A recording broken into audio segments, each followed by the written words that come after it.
So I was just like basically thinking, I'll jump on here really quick and just kind of do a little bit of a reflection.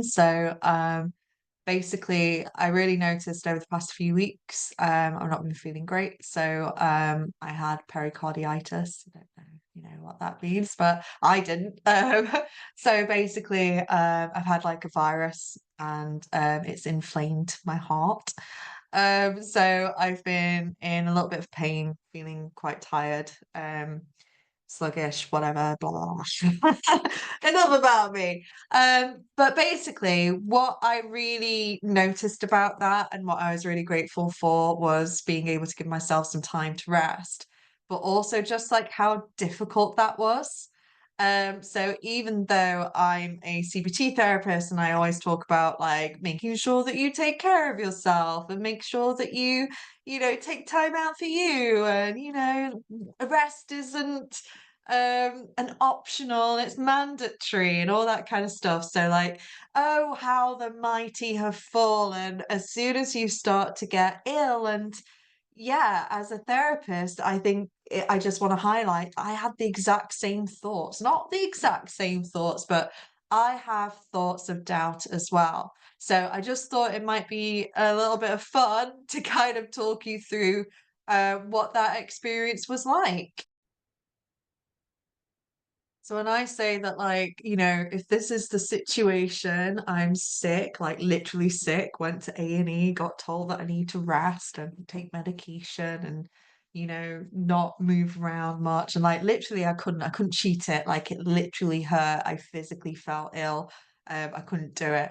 Didn't stop this old fella from having overtime, basically. So basically my emotional mind was consistently telling me that I'm letting everyone down, that like, how am I going to feed myself next month? Because, I'm self-employed. So if I don't work, I don't earn any money, for example, capitalism and all that.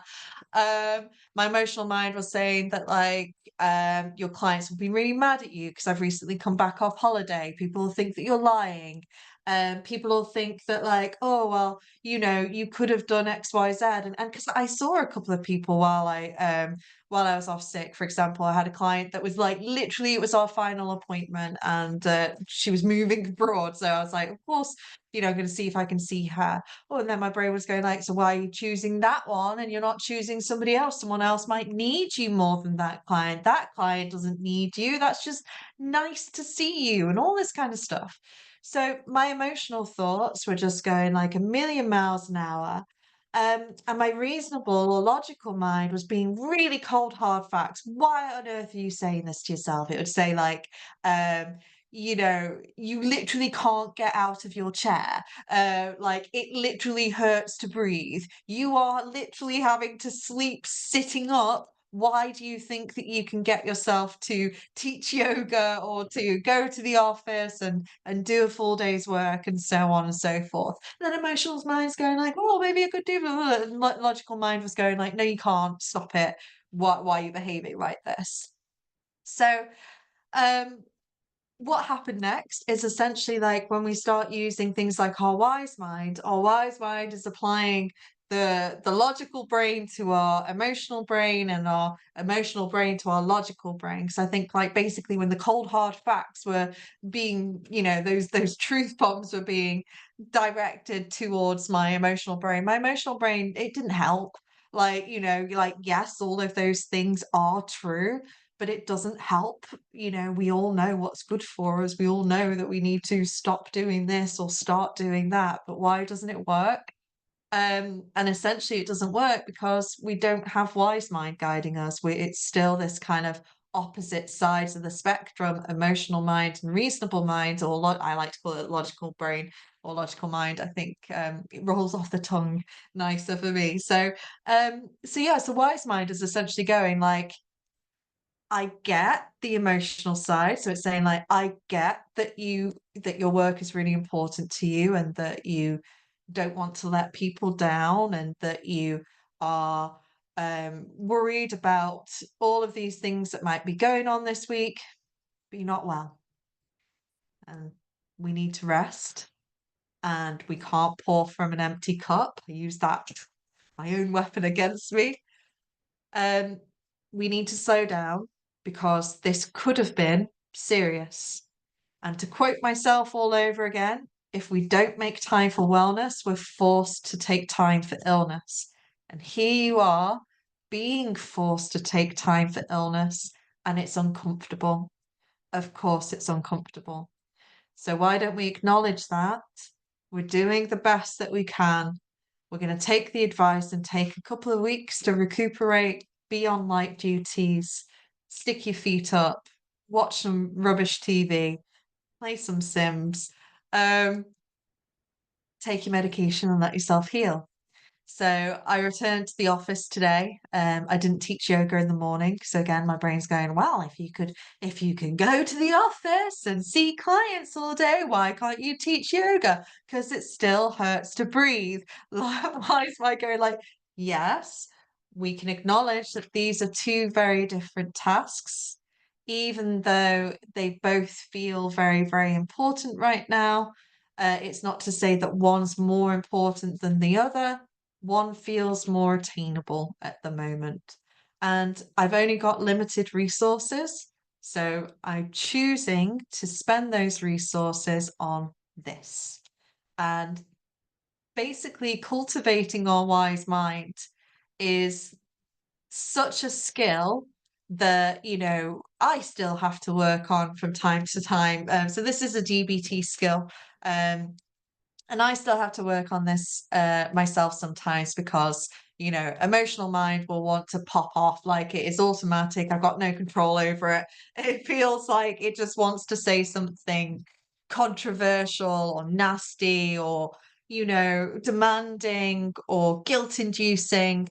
And logical brain just doesn't really help. It's just like, yep, well, it's your own fault. Or like it'll go like, well, you did choose to do X, Y, Z. And it's like, yeah, thanks, brain. Like kick a man while he's down, kind of thing. So wise mind is, I think, a really helpful skill because it humanizes us. It acknowledges that we are masters of our own destiny, but we also cultivate our own downfall. So we want to use these powers for good or to cause as least harm to ourselves as possible.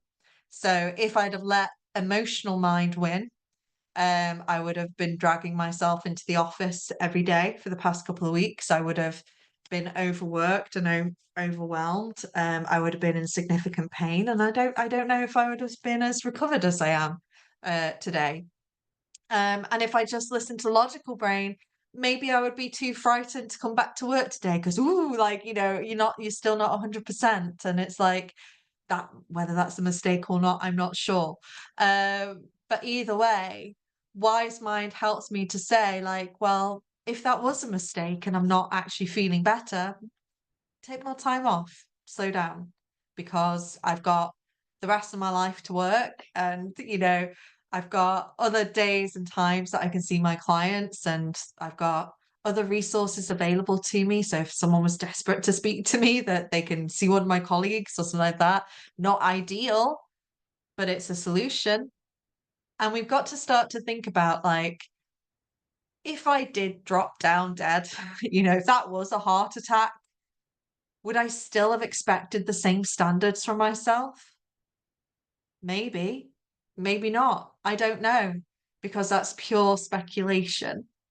All I know is that when I'm in my wise mind, I don't feel it's appropriate for me to be flogging myself to keep up a pace that is, a pretty hardcore pace when I'm firing on all cylinders, let alone when I'm not.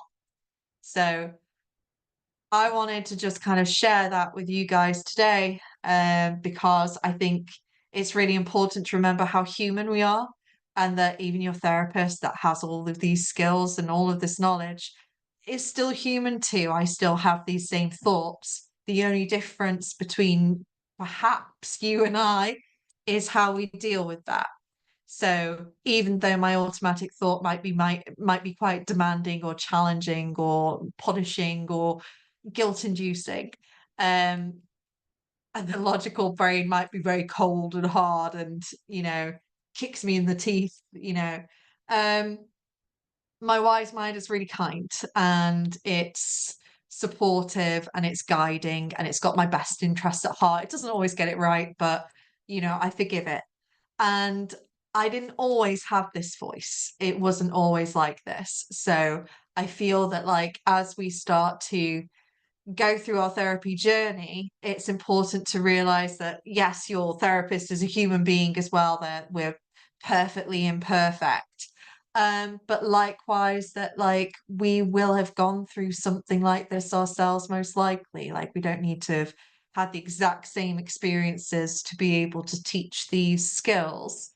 But I didn't come out the womb balanced and, mindful and being able to see both sides of my brain and to find that healthy, balanced solution. I came out the womb anxious and worried and apathetic and sad and lonely and all of those things that are really difficult to deal with.